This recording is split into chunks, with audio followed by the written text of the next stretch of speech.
A Bexar County Sheriff's deputy is out of jail tonight after an early morning arrest. The deputy facing charges accused of cutting his estranged wife while trying to take her phone. Eyewitness News reporter Adi Guajardo joins us live at the Bexar County Sheriff's Office with more. Adi.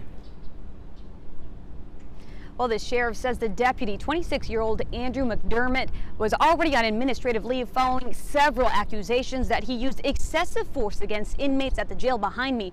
Now, this latest arrest marks the second accusation presented against this deputy for family violence. Investigators say Deputy Andrew McDermott cut his estranged wife during a confrontation over text messages. At some point during this struggle, the suspect in the case produced a knife and attempted to cut the pocket of the victim's pajamas in order to remove that cell phone by force. During the struggle, deputies say McDermott cut the victim's arm, then fled the scene. He was later arrested during a traffic stop around 4 this morning. There were 2 pocket knives found in his possession.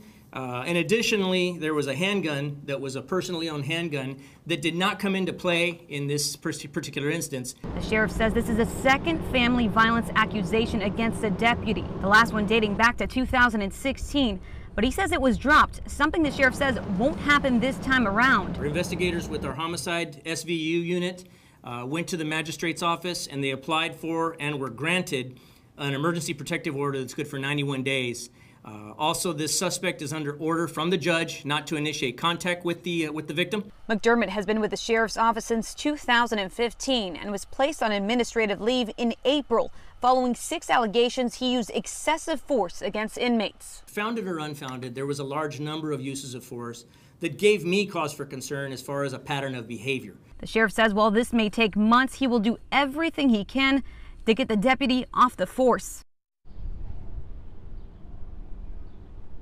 Now, the sheriff does tell us that the deputy and his estranged wife were already separated, but she did allow him to stay the night just last night. Now, they also told us that they did confiscate his personal handgun. Reporting live from Bexar County Sheriff's Office, Adi Guajardo, KENS 5, Eyewitness News.